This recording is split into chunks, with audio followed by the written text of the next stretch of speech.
శ్రీ గురుభ్యో నమః. హరి ఓం. దివ్య సంజీవిని ప్రేక్షకులకి స్వాగతం. ఈరోజు మనం తెలుసుకోబోతున్నటువంటి ఆసనాలు పొట్టకి మరియు థైస్కి సంబంధించినటువంటి ఆసనాలండి. చాలామంది ఈ రోజుల్లో చూస్తే కనుక పొట్ట బాగా ఫ్లాట్ అవ్వాలి అని చెప్పేసి చాలా ఇబ్బంది పడుతూ ఉంటారు. అండ్ తర్వాత సర్జరీ పిల్లలు పుట్టిన తర్వాత కూడా పొట్ట అనేది మనకి అదే విధంగా ఉండిపోయి పొట్ట కండరాలన్నీ కూడా బాగా లూజ్ అయిపోయి అలాగే ఉండిపోవడం అనేది జరుగుతుందండి. ఇంకా మనకి లేడీస్కి కనుక చూస్తే పిల్లలు పుట్టిన తర్వాత పొట్ట అదే విధంగా ఉండిపోవడం కూడా చాలామందికి ఇబ్బంది పడుతూ ఉంటారు. పొట్ట కండరాల దగ్గర ఫ్యాట్ వాళ్ళకి తగ్గదు.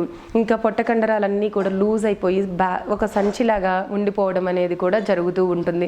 వాళ్ళకి కనుక ఈ ఏకపాద చక్రాసన అండ్ ద్విపాద చక్రాసన ఈ రెండు ఆసనాలు కనుక రెగ్యులర్గా చేసుకుంటూ ఉంటే పొట్ట కండరాలన్నీ కూడా చక్కగా అంటే ఒక లూజ్ అనేది ఏదైతే అయిపోయి ఉంటుందో అక్కడంతా కూడా టైట్ అనేది జరిగి పొట్ట కండరాలు మళ్ళీ బ్యాక్కి వెళ్ళడం అనేది జరుగుతుంది. ఆ లూజ్ పోయి గట్టితనం పొట్టకి గట్టితనం అనేది రావటం అనేది జరుగుతుంది. ఈ ఆసనాలు ఈ ఏకపాద అండ్ ద్విపాద రెండు చేసేటప్పుడు కూడా మనకి కాళ్ళని బాగా మనం సైక్లింగ్ లాగా చేస్తాము కాబట్టి మన థై దగ్గర ఉన్నటువంటి థై ఫ్యాట్ అంతా కూడా మనకి తగ్గిపోయి తొడకండరాలన్నీ కూడా చక్కగా నాజూగ్గా ఉండటం అనేది జరుగుతుందండి. అయితే ఈ సైక్లింగ్ అనేది ఎవరు చేయకూడదు అంటే కనుక బీపీ ఉన్నవాళ్ళు, హార్ట్కి సంబంధించినటువంటి ప్రాబ్లం ఉన్నవాళ్ళు నెమ్మదిగా చేసుకోవడం అనేది జరగాలి. హెర్నియా ప్రాబ్లం ఉన్న వాళ్ళు కూడా చాలా నెమ్మదిగా చేసుకోవాలండి. పొట్ట మీద ప్రెషర్ అనేది ఎక్కువగా జరగకుండా వాళ్ళు ఆ జాగ్రత్తలు తీసుకుంటూ యోగా నిపుణుల యొక్క పర్యవేక్షణలో చేసుకుంటే వాళ్ళకి బెనిఫిట్ అనేది ఉంటుంది. నార్మల్గా వాళ్ళే చేసుకోవడం వలన కొంచెం ఇబ్బంది అనేది పడుతూ ఉంటారు కాబట్టి వాళ్ళు ఈ ఆసనాన్ని అవాయిడ్ చేయటం అనేది మంచిది. రిమైనింగ్ వాళ్ళందరూ కూడా ఈ సైక్లింగ్ అనేది చేయటం వలన నీ పెయిన్స్ని మనం చక్కగా తగ్గించుకోవటానికి అండ్ హిప్ జాయింట్స్ దగ్గర మనకి మంచి ఫ్లెక్సిబిలిటీ ఏర్పడటంతో పాటు మనకి కాళ్ళు సయాటికా లాగా కానివ్వండి ఇలా కాళ్ళు బాగా నొప్పులు రాకోకుండా ఉండటానికి కూడా ఈ ఏకపాద అండ్ ద్విపాద రెండు కూడా యూస్ఫుల్గా ఉంటాయి. అయితే నేను ముందుగా చెప్పినట్టు బీపీ హార్ట్ ట్రబుల్ ఉన్న వాళ్ళు ఏంటంటే అండ్ ఒక కాలుతో మాత్రమే చేసుకోవడం అనేది మంచిది. రెండు కాళ్ళతో చేసే ప్రయత్నం అయితే అసలు చేయొద్దు. మిగిలిన వాళ్ళందరూ కూడా రెండు కాళ్ళతో కూడా చేసుకోవడం వలన అంటే ఇక మోర్ ప్రెషర్ అనేది రెండు పాదాలతో చేసినప్పుడు మనకి పడుతూ ఉంటుంది. అండ్ హెల్దీగా ఉన్న వాళ్ళు ఆరోగ్యవంతులు, పూర్తి ఆరోగ్యవంతులు అండ్ యువకులు ఎవరైతే ఉంటారో వాళ్ళు రెగ్యులర్గా మనం 50 to 100 రౌండ్స్ వరకు కూడా చేసుకోవచ్చు. బట్ స్టార్టింగ్గా చేసే వరకు అప్పుడు మాత్రం ఒక 10 రౌండ్స్ దగ్గర నుంచి మనం దీన్ని స్టార్ట్ చేసుకుని నెమ్మదిగా ఒక 50 రౌండ్స్ వరకు చేసుకోవచ్చు. సంపూర్ణ ఆరోగ్యవంతులైతే కనుక ఇంకా దీన్ని ఎక్కువగా కూడా చేసుకోవచ్చు అండ్ ఫాస్ట్గా కూడా సంపూర్ణ ఆరోగ్యవంతులు బాగా చేసుకుని ఇంకా మంచి రిజల్ట్ అనేది దీనిలో మనం పొందవచ్చు.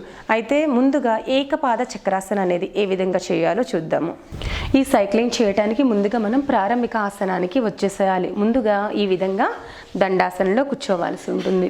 దండాసనంలో నుంచి నెమ్మదిగా మనం శవాసనంలోనికి రావాల్సి ఉంటుంది. ఈ విధంగా స్లోగా ఎల్బో హెల్ప్తో ఫ్రీగా మన శరీరాన్ని ఇలా రిలాక్స్డ్గా పడుకోవాల్సి ఉంటుంది.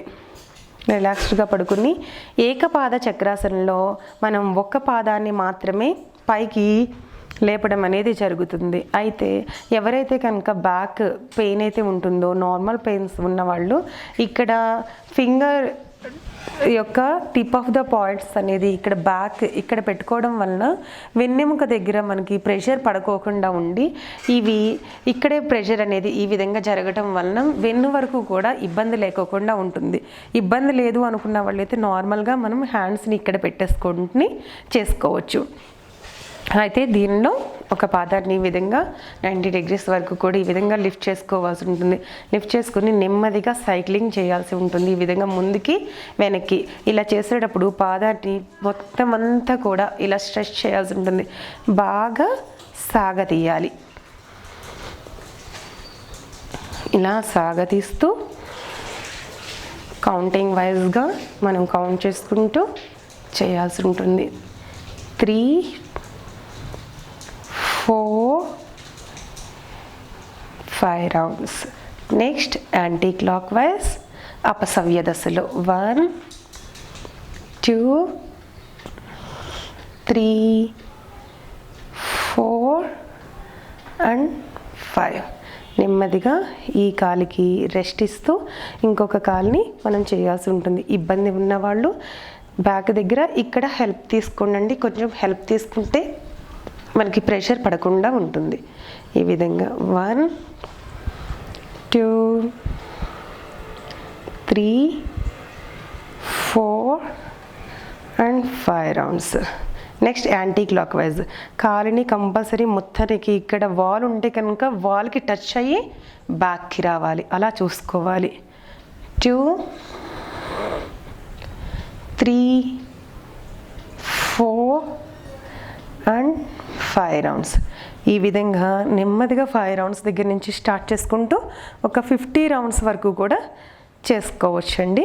తర్వాత 2 కాళ్ళని కూడా ఈ విధంగా కలిపి 2 కాళ్ళని 90 డిగ్రీస్ ఇదే దశలో మనకి ముందుకు వెళ్తూ బ్యాక్కి 1 2 3 4 అండ్ 5.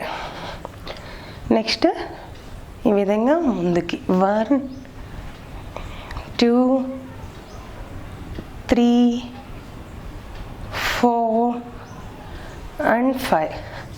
ఇలా 2 కాళ్ళని కలిపి ఒక్కసారి చేయటం అనేది ఇబ్బందిగా ఉంది అంటే ఎక్కువ ప్రెషర్ అనేది మనకి స్టమక్ మీద పడుతూ ఉంటుంది కాబట్టి 2 పాదాలతో ఒకసారి చేయలేమనుకున్న వాళ్ళు సింగిల్గా కూడా చేసుకోవచ్చండి. అది ఈ విధంగా చేయాల్సి ఉంటుంది.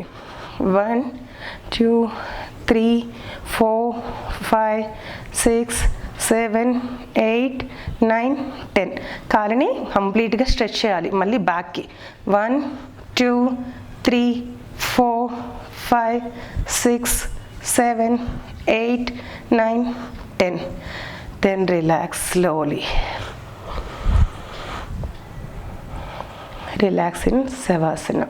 చూసారు కదండి సైక్లింగ్ అనేది ఏ విధంగా చేసుకోవాలో. అయితే చేసేటప్పుడు మనం ఎన్ని రౌండ్స్ హడావిడిగా చేస్తున్నాం అనే దాన్ని చూసుకోకుండా ఎంత పర్ఫెక్ట్గా చేస్తున్నాం అనే దాని మీద మనం కాన్సన్ట్రేషన్ చేస్తూ కంప్లీట్గా మన యొక్క పాదాన్ని ఈ విధంగా బాగా స్ట్రెచ్ చేసే విధంగా చేస్తేనే మనకి నీ జాయింట్స్ దగ్గర మనకి ఫ్లెక్సిబుల్ రావడం, హిప్ జాయింట్స్ దగ్గర ఫ్లెక్సిబుల్ రావడం, మనకి మోకాళ్ళకి సంబంధించినటువంటి ప్రాబ్లమ్స్ అండ్ మనకి కాలు లాగడం, జారు లాగడం ఇలాంటి ప్రాబ్లమ్స్ నుంచి మనం బయటికి రావడం అనేది జరుగుతుంది. కాబట్టి చేసేటప్పుడు మనం కంప్లీట్గా మనం ఆసనాలోకి వెళ్ళి వచ్చే విధంగా మనం చూసుకోవాల్సి ఉంటుంది.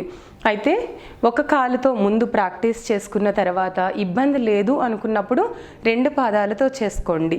2 ఒకటేసారిగా చేసేటప్పుడు మాత్రం హెల్దీ పీపుల్స్ అయితే కనుక 50 రౌండ్స్ అది కూడా చేసుకోవచ్చండి. కొంచెం స్టార్టింగ్గా చేసుకున్నప్పుడు పొట్ట కండరాల మీద ప్రెషర్ ఎక్కువగా పడడం వలన కొంచెం నొప్పి అనేది ఉంటుంది. కాబట్టి వాళ్ళు నెమ్మదిగా 5 రౌండ్స్ దగ్గర నుంచి స్టార్ట్ చేసుకుంటూ చేస్తే ఆ ఫీల్ అనేది కూడా మనం ఇబ్బంది అనేది కూడా లేకుండా హాయిగా చేసుకుని మనం పొట్టని బాగా తగ్గించుకోవడానికి చాలా యూస్ఫుల్గా ఉంటుందన్నమాట ఈ ఆసన అనేది. అయితే ఈ ఆసనాన్ని మీరందరూ కూడా రెగ్యులర్గా ప్రాక్టీస్ చేసుకుంటారని మనస్ఫూర్తిగా కోరుకుంటూ నమస్తే.